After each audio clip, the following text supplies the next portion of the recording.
Hello guys, स्वागत है आपका आज के मेरे सीरीज एक्सप्लेन एपिसोड में, जहां आज बात होगी अभी तक की सबसे महंगी टीवी सीरीज के बारे में, जिसके एक एपिसोड को बनाने में लगभग 50 मिलियन डॉलर्स खर्च हो जाते हैं। मतलब बॉलीवुड की लगभग 10 मूवी जितना। तो इससे आप अंदाज़ा तो लगा सकते हैं कि ये सीरीज कितनी बड़े लेवल पर बनाई गई होगी और इससे हम कितनी ज़्यादा एक्सपेक्टेशंस लगाने वाले हैं। और अगर आप दी लॉर्ड ऑफ द रिंग्स और हॉबिट सीरीज को आज भी देखना पसंद करते हैं तो ये सीरीज डेफिनेटली एक बार वर्थ वॉचिंग जरूर रखती होगी। और इसलिए आप ये भी जानते होंगे कि ये एक एक्शन एडवेंचर फैंटेसी स्टोरीज हैं, इसलिए इसमें एक टाइम पर काफ़ी सारी स्टोरीज एक साथ चलती रहती हैं, जिसमें ह्यूमंस, एल्व्स, विजर्ड्स, हॉबिट्स और ड्वार्फ्स के काफ़ी सारे क्लैंस होते हैं जो कहीं ना कहीं इसके अंत में एक साथ आ ही जाते हैं।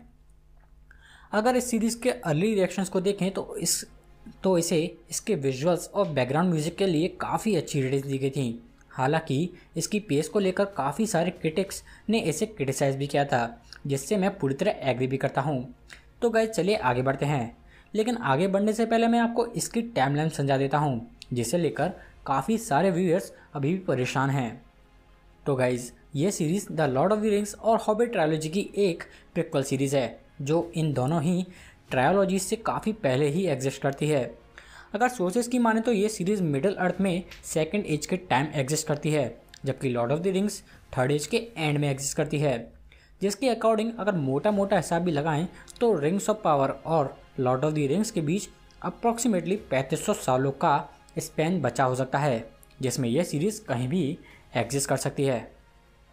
जो इसके कुछ कैरेक्टर्स जो कि Lord of the rings trilogy में भी देखे जा सकते हैं कि कैरेक्टर डेवलपमेंट को भी एक्सप्लेन करता है, लेकिन इसमें कुछ कैरेक्टर्स ऐसे भी हैं जिनका इसमें होना अभी इसकी टाइमलाइन को कंफ्यूज करता है, जिसमें लॉर्ड ऑफ द रिंग्स का कैरेक्टर इसिल्डोर सबसे इम्पॉर्टेंट रोल प्ले कर सकता है। हालांकि ये वही इसिल्डोर है ये कहना अभी काफ़ी मुश्किल है, लेकिन मेरे ख्याल से तो ये वही होना चाहिए, और शायद इसी वजह से अभी इन दोनों की ही परफेक्ट टाइमलाइन को बताना काफ़ी मुश्किल है, क्योंकि अभी तक शोज़ के क्रिएटर से इसकी टाइमलाइन को एग्जैक्ट रिवील नहीं दिया गया है। तो गाइस अब सभी उलझनों को पीछे छोड़कर और सारे बंधनों को तोड़कर आगे बढ़ते हैं सीरीज़ की ओर। इस एक्सप्लेनेशन को मैं कुछ चैप्टर्स में डिवाइड करके बनाने वाला हूँ और उसके अकॉर्डिंग हर चैप्टर को एक नाम भी दूंगा। अगर आपको मेरा ही तरीका पसंद आए तो प्लीज़ कमेंट में जस्ट लिखें और इसे इंकरेज करें। तो गाइस इस सीरीज की शुरुआत डार्क लॉर्ड मॉर्गोथ की मौत के साथ होती है। मॉर्गोथ तो अब मर चुका है, लेकिन वो अपने पीछे अपने सेवक यानी अपने एक सक्सेसर सौरन को छोड़ जाता है, जो मिडिल अर्थ पर अंधेरा लाने के लिए किसी एक दिन एक बार फिर खड़ा होगा।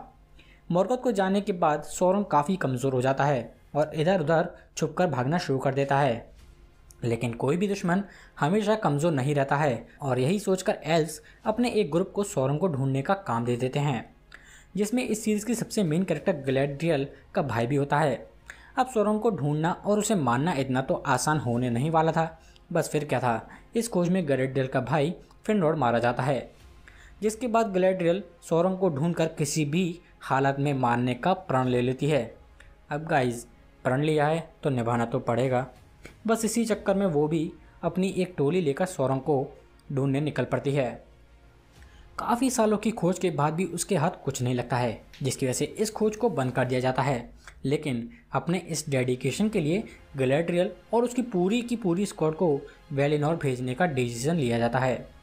और अगर आपको याद नहीं हो तो बता देता हूँ कि वेलिनोर को एल्व्स का होली लैंड कहा जाता है, जहाँ जाकर वो एटर्नली अपनी लाइफ पीसफुली बिता सकते हैं।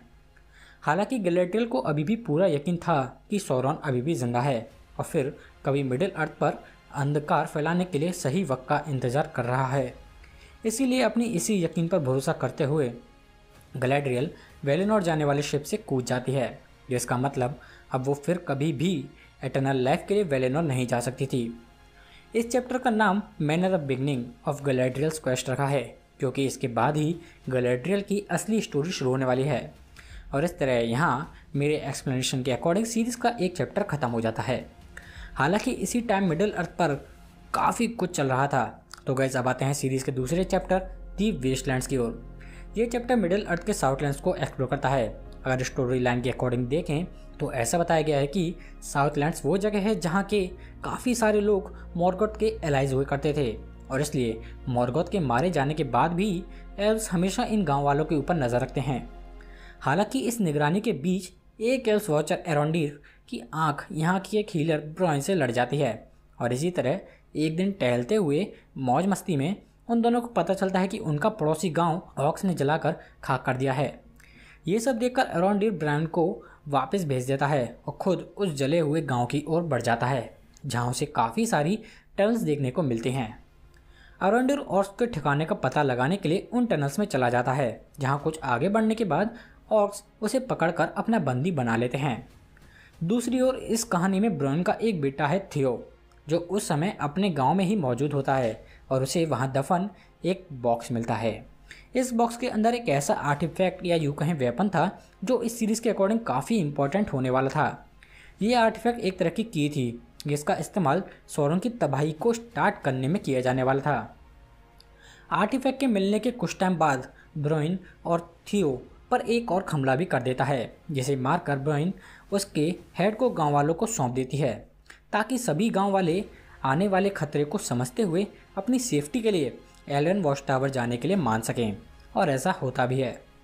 वहीं दूसरी ओर एरोंडीर को पकड़ा जाने के बाद ऑक्स उसे अपने कैंप ले जाते हैं जहां उसे दूसरे लोग और एल्व्स भी दिखाई देते हैं जिनका इस्तेमाल ऑक्स टनल को खोदने में कर रहे थे। क्योंकि रिंग्स ऑफ द पावर में किसी रीजन की वजह से ऑक्स सनलाइट में ट्रेवल नहीं कर सकते थे, इसलिए वो ज़्यादातर टनल्स का ही यूज़ करते हैं या फिर नाइट आउट पर निकलते हैं। एरोंडीर एक वॉरियर एल्फ था, इसलिए वो इतनी आसानी से तो रुकने वाला था ही नहीं और इसलिए वो दूसरे कैदियों के साथ मिलकर वहाँ से भागने का एक सिंपल सा प्लान बनाता है जिससे कोई भी एक कैदी बाहर निकलकर दूसरों को आने वाले खतरे के बारे में चेतावनी दे सकता है। हालांकि एरोंडीर के सभी साथी इस एस्केप प्लान में मारे जाते हैं और वो खुद भी वहाँ से भाग ही नहीं पाता है। इस टाइम तक हर व्यूअर यही समझ रहा था कि ये सब सौरन कहीं छुप छुपा के कर रहा होगा और ये एपिसोड भी कुछ ऐसा ही हिंट देता है। ये एपिसोड एक छुपे हुए कैरेक्टर को इसमें लाता है जिसे सभी ऑर्क्स आधार कहकर बुलाते हैं, जिसे इंग्लिश में ट्रांसलेट करें तो फादर कह सकते हैं। बेसिकली ये कैरेक्टर एक एल्डर एल्फ था जो फर्स्ट एज की वॉर में मॉर्गोथ की पावर से करप्ट हो जाता है और उसका डार्क सर्वेंट बन जाता है। और क्योंकि अब मॉर्गोथ जा चुका है इसलिए वो सौरन को वापस लाने के लिए कुछ भी कर सकता है। ये कैरेक्टर अगले कुछ एपिसोड्स तक काफ़ी मिस्टीरियस रहने वाला था और अगर इसकी माने तो इसके जैसे और भी बहुत सारे डार्क एल्डर एल्फ मिडिल अर्थ हो सकते हैं और अपनी इसी सीक्रेसी को बनाए रखने के लिए ये कैरेक्टर एरोंडीर को सरेंडर करने का एक मैसेज देकर छोड़ देता है। एरोंडीर वहाँ से निकलते ही सीधे अपने वॉच टावर पहुँचता है जहाँ बाकी सभी गाँव वाले पहले से ही मौजूद थे, लेकिन एरोंडीर का मैसेज सुन के आधे गाँव वाले खुद को सौरों का सेवक बनाने या यूँ कहें सरेंडर करने के लिए तैयार हो जाते हैं, जिसके बाद बाकी बचे सभी गाँव वाले लड़ाई की तैयारी शुरू कर देते हैं और इस तरह मेरी स्टोरी में सीरीज़ का दूसरा चैप्टर एंड हो जाता है। तो गाइज़ अब आते हैं अगले चैप्टर की ओर, the dream and the secret king. तो गाइस फर्स्ट चैप्टर के एंड में गैलेड्रियल अपने शिप से बीचों बीच समुद्र में कूद जाती है, लेकिन क्योंकि वो एक एल्फ थी इसलिए उसके लिए कोई भी वेदर या कंडीशन इतनी बुरी नहीं हो सकती है जितनी हम ह्यूमंस के लिए होती है। काफ़ी देर तक स्विम करने के बाद गैलेड्रियल को एक टेम्पररी बोट पर कुछ लोग दिखाई देते हैं जो उसे अपनी बोट पर जगह दे देते हैं। अब ये लोग कौन थे, कहाँ से आए थे, इसका पता हमें थोड़ी देर बाद चलने वाला था, लेकिन ये टेम्पररी बोट भी थोड़ा दूर जाने के बाद एक सी मॉन्स्टर से भिड़ जाती है जो इसे पूरी तरह डिस्ट्रॉय कर देता है। हालांकि बोट के पूरी तरह डिस्ट्रॉय होने से पहले इसका एक सेलर इसके छोटे से हिस्से को बोट से अलग कर लेता है। अब बोट के पूरी तरह डिस्ट्रॉय होने के बाद सिर्फ गैलेड्रियल और वो अननोन सेलर जिंदा रह गए थे। गैलेड्रियल के अकॉर्डिंग ये अननोन सेलर कोई काफ़ी खास इंसान हो सकता है और उसकी ये बात काफ़ी सटीक भी बैठती है। सीरीज़ के फ्यूचर एपिसोड्स ये रिवील करते हैं कि वो अननोन सेलर कोई और नहीं बल्कि साउथलैंड्स का खोया हुआ राजा है जो कुछ पर्सनल रीजंस के चलते साउथलैंड्स को छोड़कर चला जाता है। गैलेड्रियल की बोट समुद्र में ड्रिफ्ट करते करते काफ़ी दूर तक चली जाती है जहां उसे न्यूमिनर की एक शिप उन्हें अपने साथ न्यूमिनर सिटी में ले जाती है। न्यूमिनर का किंगडम मिडल अर्थ से काफ़ी दूर है, लेकिन ये आदमियों की बनाई गई सबसे ग्रेटेस्ट किंगडम मानी जाती है। फर्स्ट एज की बैटल के टाइम न्यूमेनॉर और एल्व्स के रिश्ते काफ़ी अच्छे थे। वो दोनों एक दूसरे से गुड्स एंड सर्विस का ट्रांजैक्शन करते रहते हैं, लेकिन धीरे धीरे न्यूमेनॉर के लोग एल्व्स से दूरी बना लेते हैं और उनसे अपने सभी तरह के ट्रांजैक्शंस पूरी तरह बंद कर देते हैं, जिसके बाद न्यूमेनॉर और एल्व्स के बीच दूरियां बढ़ती जाती हैं और इसलिए गैलेड्रियल को न्यूमेनॉर में देखकर वहाँ के लोग काफ़ी चिढ़ जाते हैं, क्योंकि उनके अकॉर्डिंग एल्व्स यहाँ आकर उनके किंगडम को कंट्रोल करने की कोशिश कर सकते हैं। न्यूमेनॉर में पहुँचते ही गैलेड्रियल वापस मिडिल अर्थ जाने के लिए एक शिप की मांग करती है, लेकिन न्यूमेनॉर की रानी मिरियल उसकी इस रिक्वेस्ट को सिरे से ही खारिज कर देती है, क्योंकि वो एल्व्स को अपने ऊपर किसी भी तरह का कंट्रोल नहीं लाने देना चाहते थे। अब मजबूरन गैलेड्रियल को ना चाहते हुए भी न्यूमेनॉर में रुकना ही पड़ता है। वहीं दूसरी ओर हेलब्रैंड, जो कि साउथलैंड्स का खोया हुआ राजा था, साउथलैंड से दूर रहने के लिए कैसे भी न्यूमेनॉर में अपनी जगह बनाना चाहता था, जिसके लिए वो वहाँ के स्मिथ्स में शामिल भी हो जाता है। लेकिन न्यूमेनॉर के लोग उसे गैलेड्रियल का साथी ही मानते हैं, इसलिए हेलब्रैंड की उनसे लड़ाई भी हो जाती है, जिसके चलते हेलब्रैंड को न्यूमेनॉर में कैद भी कर लिया जाता है। इतने ही टाइम में गैलेड्रियल न्यूमेनॉर के जनरल इलैंड्रिक के साथ वहाँ के हॉल ऑफ लॉर में पहुँच जाती है, जहाँ न्यूमेनॉर और मिडिल अर्थ की हिस्ट्री से रिलेटेड काफ़ी सारे डॉक्यूमेंट्स रखे हुए थे। और ऐसे ही इधर उधर सरकाते हुए गैलेड्रियल को सौरोंग के प्लान का पता चलता है। गैलेड्रियल के अकॉर्डिंग सौरोंग का मार्क या निशान कुछ और नहीं बल्कि हेलब्रैंड के किंगडम साउथलैंड्स का एक नक्शा है, जिसको अगर सीधा मतलब निकालें तो सौरोंग का अगला टारगेट साउथलैंड्स में कहीं भी हो सकता है। इतना पता चलते ही गैलेड्रियल एक बार फिर मिडिल अर्थ वापस जाने की रिक्वेस्ट करती है, लेकिन इस बार वो अपने साथ न्यूमेनॉर की एक आर्मी भी ले जाना चाहती थी, जिसके लिए न्यूमेनॉर की रानी एक बार फिर मना कर देती है। हालांकि इस बार मिरियल गैलेड्रियल को मना नहीं करना चाहती थी, लेकिन उसे मना करना पड़ता है, इसलिए उसकी मदद ना करने का रीज़न वो उसे बताती है। न्यूमेनॉर की रानी मिरियल गैलेड्रियल को पलंटीर के बारे में बताती है। ये पलंटीर वही है जिसे हमने Lord of the rings trilogy में सौरोमन के पास देखा था, और ऐसा माना जाता है कि इसे फर्स्ट एज में एल्व्स के द्वारा ही बनाया गया था, जो थर्ड एज के आते आते एग्जिस्टेंस में काफ़ी कम हो जाते हैं। पलंटीर में सौरोमन को अपने आसपास की चीज़ें और कुछ फ्यूचर विजन्स भी दिखाई देते थे, और ऐसा ही कुछ मिरियल के साथ भी होता है, क्योंकि जैसे ही मिरियल इस पलंटीर को हाथ लगाती है उसे न्यूमेनॉर के सेक्रेट ट्री के सभी पत्ते गिरते हुए दिखाई देते हैं, जो न्यूमेनॉर के डिस्ट्रक्शन की शुरुआत करता है। मिरियल के अकॉर्डिंग ये डिस्ट्रक्शन एल्व्स के वापस आने और उनका साथ देने की वजह से होने वाला था, इसलिए मिरियल बार बार गैलेड्रियल की रिक्वेस्ट को डिनाई करती है, और इसलिए मिरियल गैलेड्रियल को अकेले ही वापस जाने का ऑर्डर दे देती है। हालांकि गैलेड्रियल के न्यूमेनॉर से निकलते ही ये एल्डर ट्री गिरना शुरू हो जाता है, जिसके बाद मिरियल गैलेड्रियल को वापस तो बुला लेती है और गैलेड्रियल के साथ मिडिल अर्थ जाने के लिए भी तैयार हो जाती है। अब गैलेड्रियल, हेलब्रैंड, न्यूमेनॉर की रानी और उनकी सेना सभी मिडिल अर्थ में साउथलैंड्स के लिए निकल जाते हैं, और इस तरह यहाँ मेरा तीसरा चैप्टर भी एंड हो जाता है। तो गाइस, अभी तक मैं the Lord of the rings series की लगभग सभी सिविलाइजेशंस के बारे में बता चुका हूँ। सिर्फ 3 सिविलाइजेशंस बाकी हैं, ड्वार्फ्स, हॉबिट्स और विजार्ड्स, जो सभी मेरे इस चौथे चैप्टर का हिस्सा होने वाले हैं, the secret of dwarf caves and the mysterious man. तो गाइस, अगर देखा जाए तो रिंग्स ऑफ पावर में 3 एल्व्स कैरेक्टर को सबसे ज़्यादा इम्पॉर्टेंट दिखाया गया है, जिसमें 2 कैरेक्टर्स को मैं ऑलरेडी दिखा चुका हूँ, जिसमें गैलेड्रियल और अरेंडिर की स्टोरी अपनी अपनी जगह अपने पार्ट प्ले कर रही होती है। इसलिए अब बचता है तीसरा एल्व्स कैरेक्टर, एल्रोंड। एल्रोंड का कैरेक्टर इसलिए भी इम्पोर्टेंट है क्योंकि ये उन कुछ कैरेक्टर्स में से एक है जैसे हम Lord of the rings trilogy में भी देख चुके हैं, और इस सीरीज़ में एक यही ऐसा कैरेक्टर है जो ड्वार्फ्स को एल्व्स के साथ जोड़ सकता है। मिडिल अर्थ पर रहने वाला एल्व किंग गिल-गलाड, जो कि एल्रोंड का भाई था, मिडिल अर्थ पर एक काफ़ी पावरफुल बिल्डिंग बनाना चाहता था, जिसके लिए गिल-गलाड एल्वन स्मिथ सेलेब्रिम्बोर की मदद करने के लिए एल्रोंड को वहां भेज देता है। सेलेब्रिम्बोर से मिलने और उसका आइडिया सुनने के बाद एल्रोंड ड्वार्फ से मदद मांगने का सजेशन देता है, जिसके लिए एल्वन किंग मान जाता है। एक्चुअल में गाइस, ड्वार्फ्स के पास एक मिथ्रिल नाम का मटेरियल था, जिसकी वजह से कुछ ही सालों में वो अपनी माइंड्स को काफ़ी ज़्यादा ही डेवलप कर लेते हैं, और बस उनकी यही चमक दमक और तरक्की एल्व किंग से देखी नहीं जा रही थी। इसलिए वो एल्रोंड को एक स्टोरी सुनाता है। गिल-गलाड की स्टोरी वैसे तो काफ़ी छोटी है, लेकिन अगर इसे समझाने बैठे तो पूरी शाम भी गुजर सकती है। इसलिए इन शॉर्ट इस स्टोरी को जल्दी से ख़त्म कर देता हूँ। काफ़ी सालों या सदियों पहले एक एल्फ और बैरलॉग वही जिसे लॉर्ड ऑफ द रिंग्स की माइनिंग केव्स में दिखाया जाता है और जिससे लड़ते हुए हमारा गैंडाल्फ कुछ हद तक मारा भी जाता है। काफ़ी सालों या सदियों पहले एक एल्फ और बैरलॉग लंदन के सैक्रेड ट्री के पास लड़ाई कर रहे थे।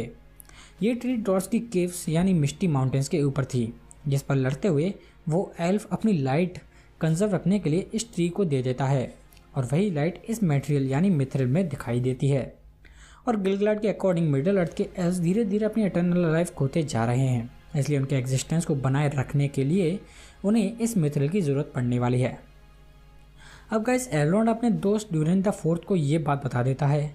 हालांकि ड्यूरिन द फोर्थ वैसे तो माइनिंग केव्स का राजा था, लेकिन ऑर्डर्स अभी भी उसके फादर ड्यूरिन द थर्ड के ही चलते थे, इसलिए ऐसा करने के लिए उसे उनकी परमिशन की ज़रूरत थी। तो गाइस ये तो था ड्वार्फ्स और एल्व्स के ड्रामा। इसलिए अब आते हैं आखिरी और सबसे मज़ेदार कैरेक्टर्स हॉबिट्स की ओर।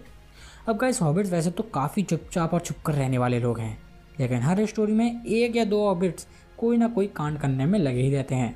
इसलिए इस सीरीज़ में भी दो हॉबिट्स इंपॉर्टेंट हैं, नोरी और पॉपी। एक दिन ऐसे ही नोरी को आसमान से गिरते हुए एक मीटियोर दिखाई देता है जो उनके काफ़ी पास आके गिरता है, और यह हॉबिट कहाँ चुप रहने वाली थी, ये उस मीटियोर को देखने पहुँच जाती हैं, जहाँ उन्हें मीटियोर के क्रेटर के बीचों बीच एक ह्यूमन दिखाई देता है। ये ह्यूमन कौन है इसका अंदाज़ा लगाना हमारे लिए, हॉबिट के लिए और खुद उस ह्यूमन के लिए भी काफ़ी मुश्किल था, क्योंकि वो अपनी आइडेंटिटी भूल चुका था, लेकिन वो स्ट्रेंजर ह्यूमन जादू कर सकता था। इसलिए करंटली उसे हम विजार्ड्स की लिस्ट में डाल सकते हैं। पहले एपिसोड में दिखाए जाने के बाद से ये कैरेक्टर पूरी सीरीज़ की सबसे बड़ी मिस्ट्री बना हुआ था, क्योंकि कोई नहीं जानता था ये कौन है। हाँ, ये सीरीज़ के लिए इम्पोर्टेंट होगा ये तो सभी फैंस जान चुके थे। काफ़ी सारी थ्योरीज के अकॉर्डिंग ये कैरेक्टर गैंडल्फ हो सकता है या सौरन हो सकता है। हालांकि मैं कुछ भी कंफर्म नहीं कहना चाहता, लेकिन इसके एक विज़र्ड होने के चांसेस ज़्यादा हैं, इतना तो मैं कह ही सकता हूँ। ये स्ट्रेंजर लगभग हर एपिसोड में हमारे हॉबिट्स को कुछ स्टार्स के बारे में बताने की कोशिश करता है, लेकिन क्योंकि ये अभी भी मीटियोर से अर्थ पर आया था, इसलिए उसे एक नवजात शिशु की तरह मान सकते हैं। ये सब कुछ देखता है, समझता है, कुछ समझाने की कोशिश भी करता है, लेकिन बोल ना पाने की वजह से उसके लिए ऐसा करना काफ़ी मुश्किल था। तो गाइस इस तरह चौथा चैप्टर भी एंड हो जाता है। ये चैप्टर मैंने काफ़ी ब्रीफ रखा है क्योंकि इसमें ज़्यादातर चीज़ें रिपीटेडली होती हैं, इसलिए उसमें से सिर्फ मेन चीज़ें पॉइंट आउट किया गया है। तो गाइस अब आते हैं पाँचवें चैप्टर की ओर, the battle for the key of hell. इस चैप्टर के लिए हमें दूसरे चैप्टर की एंडिंग पर जाना होगा। दूसरे चैप्टर की एंडिंग में अरेंडीर वापस वॉच टावर पहुंच जाता है, जहां आधे गांव वाले उसके साथ छोड़कर ऑक्स की ओर चले जाते हैं, जिसके बाद अरेंडीर और बाकी बचे लोग लड़ाई की तैयारी शुरू कर देते हैं। अब आगे ऑक्स और अदार को किसी भी हालत में वो की चाहिए थी जो कि थियो के पास थी, इसलिए वो रातों रात वॉच टावर पर हमला कर देते हैं, लेकिन अरेंडीर उन्हें वहां फंसाकर बाकी गांव वालों को पीछे से निकालकर वापस गांव में आ जाता है। एक्चुअल में अरेंडीर इस कंडीशन में ये लड़ाई कभी जीत ही नहीं सकता था, इसलिए वो सिर्फ और सिर्फ इस लड़ाई को जितना हो सके उतना टालने की कोशिश करता है।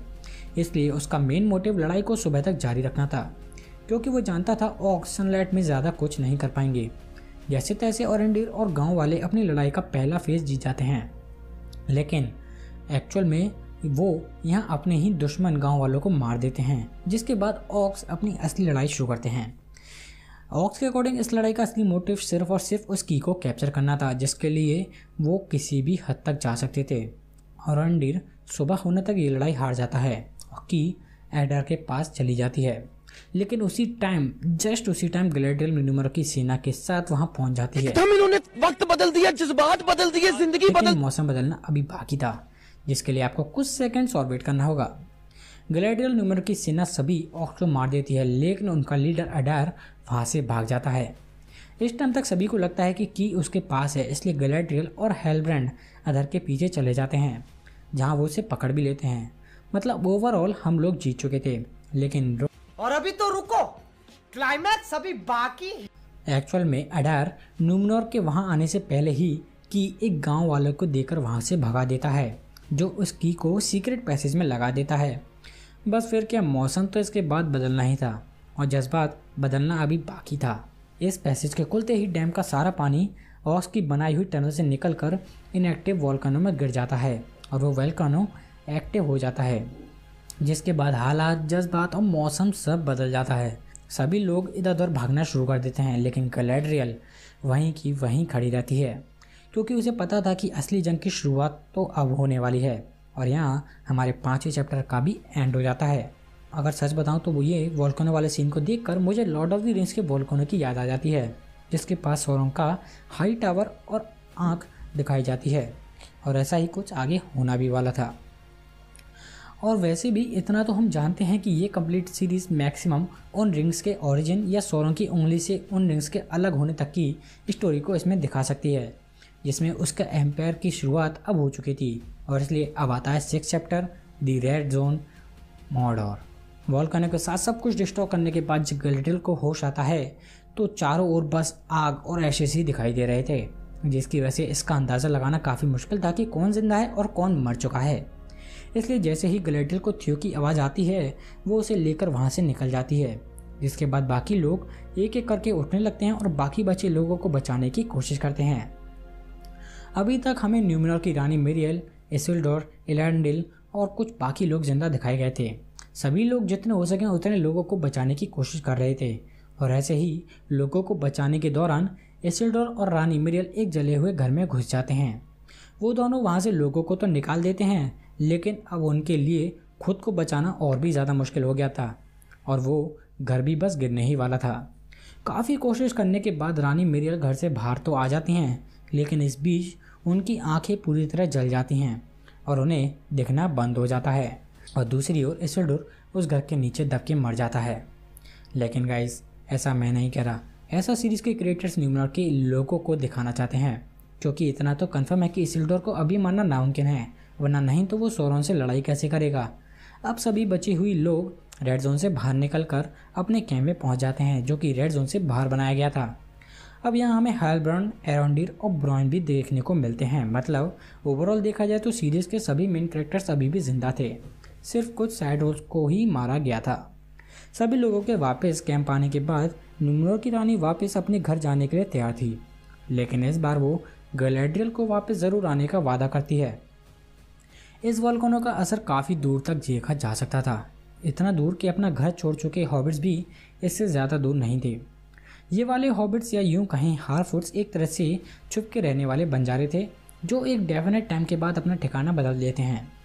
और अब जहाँ इन हॉबिट्स का नया ठिकाना होने वाला था, वो जगह वोल्केनो की रॉक से पूरी तरह ही डिस्ट्रॉय हो चुकी थी, जिसकी वजह से अब वहाँ खाने के लिए कुछ भी नहीं बचा था। इसलिए हॉबिट्स उस मिस्टीरियस मैन या यूं कहें स्ट्रेंजर मैन को अपने जादू से वहाँ सब कुछ ठीक करने के लिए कहते हैं। वो स्ट्रेंजर मैन पूरी तरह कोशिश करता है, लेकिन उसका जादू तब असर नहीं करता है, जिसकी वजह से हॉबिट्स का सरदार उसे वहाँ से जाने के लिए कह देता है। अब वो बेचारा भी क्या करता है, इसलिए वो वहाँ से चला ही जाता है। लेकिन उसके जाने के कुछ टाइम बाद उसका जादू असर दिखाता है और सब कुछ पहले जैसा हरा भरा बन जाता है। हालांकि इस मिस्टीरियस मैन के अलावा सीरीज़ 3 और मिस्टीरियस कैरेक्टर्स हमें दिखाती है। अब ये कौन है, कहाँ से आए हैं और उस मीटर वाले मिस्टीरियस मैन का पीछा क्यों कर रहे हैं, इसका जवाब अभी सीरीज़ भी हमें नहीं दे पाई है। लेकिन ये तीनों भी हमारे मीटर मैन की तरह जादू कर सकते थे और इनका जादू काफ़ी खतरनाक भी था। कुछ थ्योरीज के अकॉर्डिंग मीटर मैन को सोरोन बताया गया है और इसके अकॉर्डिंग ये तीनों उसके सर्वेंट्स हैं, जो उसे अपने साथ ले जाने आए हैं ताकि उसे उसकी असली पहचान याद दिला सकें। अब गाइस, मैं यहाँ क्या कहूँ, ये मुझे खुद ही भी समझ नहीं आ रहा है, क्योंकि ये कैरेक्टर इतनी हाइप बना चुका है कि इसके बारे में ज़्यादा कुछ कहा भी नहीं जा सकता है। लेकिन ये तो कंफर्म है कि ये सीरीज़ के कुछ सबसे इम्पोर्टेंट कैरेक्टर्स में से एक होने वाला है। हॉबिट्स का सामना इन 3 चांडालों से भी होता है, जो उनके सभी घरों को जला देते हैं। बस फिर क्या, हमारी छोटी छोटी नोरी और पॉपी हार्फवुड्स हमारे मीटर मैन को बचाने निकल पड़ते हैं, क्योंकि मैंने शुरुआत में ही कहा था कि हर स्टोरी में 1 या 2 हॉबिट्स कांड करने के लिए तैयार बैठे रहते हैं और इनकी लाइफ में भी उस चीज़ की शुरुआत हो चुकी है। वहीं दूसरी ओर माइनिंग केस में ड्यूरिंग द 3rd और द 4th के बीच बैच छिड़ चुकी थी, एल्स की मदद करनी चाहिए या नहीं। हालांकि ड्यूरिंग द 3rd ऐसा करने के लिए मना कर देता है, क्योंकि उसके अकॉर्डिंग वो केव्स काफ़ी ख़तरनाक हैं और वहाँ नीचे क्या होगा ये कोई भी नहीं बता सकता है। और वैसे भी नेचर में हर चीज़ की एक लिमिट होती है, इसलिए हर किसी को किसी न किसी दिन तो जाना ही पड़ता है। और इसलिए वो अपने लोगों को खतरे में नहीं डालकर माइनिंग केव्स को खोदने के लिए मना कर देता है। लेकिन गाइस, ये दोस्ती हम नहीं छोड़ेंगे और थोड़ी देर में फिर लौटेंगे वाली बात के साथ एलरॉन्ड और ड्यूरिन द फोर्थ अकेले ही केव्स को खोदने निकल पड़ते हैं, जहाँ खोदते खोदते उन्हें मिथिल से भरी हुई पूरी केव्स मिल जाती है। लेकिन एंड में मौके पर ड्यूरिन द थर्ड वहाँ आकर उनसे ऐसा करने से रोक देता है। लेकिन जाने से पहले ड्यूरिन द थर्ड उस केव्स में सेक्रेट ट्री का एक पत्ता डाल देता है, जो नीचे जाते जाते जाते जाते जाते जाते ज़्यादा ही जाता है और आखिरकार उसे ज़मीन मिली जाती है। लेकिन वहीं कुछ और भी मौजूद था, क्योंकि जैसा मैंने आपको बताया था कि सेक्रेट ट्री के पास एक एल्फ और बेलरॉक को लड़ते हुए दिखाया जाता है, जिसमें वो एल्फ सभी को बचाने के लिए बेलरॉक और अपनी लाइट यानी लाइफ सोर्स को उस सेक्रेट ट्री के थ्रू मिस्टी माउंटेन्स में डाल देता है। अब वो एल्फ का लाइफ सोर्स तो मित्रल बन चुका है, लेकिन बेलरॉक कहाँ गया? एक्चुअल में गाइस वो कहीं नहीं गया था, वो हमेशा से ही यहीं था, बस उसे जगाने की ज़रूरत थी। और हमारे ड्यूरिन द थर्ड का वो एक पत्ता उन्हें उसके अंत की ओर ले जाता है। क्योंकि अगर आपको लॉर्ड ऑफ द रिंग्स का गैंडल्फ याद होगा तो उसने बताया था कि थर्ड एज के टाइम ड्वार्फ्स इतने ज़्यादा लालची हो जाते हैं कि वो और नीचे खोदते ही जाते हैं, जो वहाँ कैद बेलरॉक को आज़ाद कर देता है। इस लालच की शुरुआत हम ड्यूरिन द थर्ड और उसकी वाइफ डीजा में भी देख सकते हैं, जिसके अकॉर्डिंग मिथिल और केव्स उनकी हैं और ये जब भी उनके हाथ आएंगी वो इसे खोदना शुरू कर देंगे, जो पॉसिबली फ्यूचर में बेलरॉक को आज़ाद करने का रीज़न बन सकता है। हाँ, एक बात है कि ये सब सीरीज़ में होगा या नहीं ये कहना काफ़ी मुश्किल है, लेकिन ये केव्स एक ना एक दिन तो ज़रूर डिस्ट्रॉय होने वाले हैं। और गाइस इस तरह सीरीज़ का 7वां और मेरा 6ठा चैप्टर एंड हो जाता है। लेकिन गाइस चैप्टर एंड होने से पहले आप सोच रहे होंगे कि चैप्टर का नाम था द रेड जोन मॉर्डर, लेकिन इसमें कहीं भी मॉर्डर का जिक्र तो होता ही नहीं है। Actually guys Lord of the rings trilogy में जहाँ हमारे नन्हे हॉबिट्स रिंग को डिस्ट्रॉय करने जाते हैं उस जगह को मॉर्डर बुलाया जाता था। और अगर आपको याद हो तो उस जगह एक बड़ा सा वॉल्केनो, काफ़ी सारा रेड एनवायरनमेंट और एक वॉच टावर था। वॉल्केनो और रेड एनवायरनमेंट तो वहाँ बन चुका है, बस वॉच टावर का आना बाकी है, जो पॉसिबली कुछ टाइम में बन ही जाएगा। इसलिए एपिसोड का एंड साउथलैंड्स का नाम बदलकर मॉर्डर कर देता है, जो कि मेरे चैप्टर का भी नाम था the red zone Mordor. So guys इस वीडियो के लिए बस इतना ही। इस सीरीज़ का लास्ट एपिसोड के लिए मैं एक अलग से एक स्पेशल वीडियो बनाने वाला हूँ, और अगर आपको मेरी ये वीडियो पसंद आई हो तो प्लीज़ इसे लाइक करें, और अगर आपको मेरा ये तरीका पसंद आया तो प्लीज़ कमेंट में मुझे यस लिख के बताएं। और ऐसी ही मज़ेदार वीडियोस के लिए प्लीज़ इसे सब्सक्राइब करना ना भूलें, क्योंकि कुछ ही टाइम में मैं कोशिश करूँगा कि मैं हाउस ऑफ द ड्रैगन की भी इसी तरह एक वीडियो आपको एक्सप्लेन कर सकूँ। So guys thank you for watching. मिलते हैं गाइज कुछ ही टाइम में एक और नई सीरीज़ एक्सप्लेन के साथ।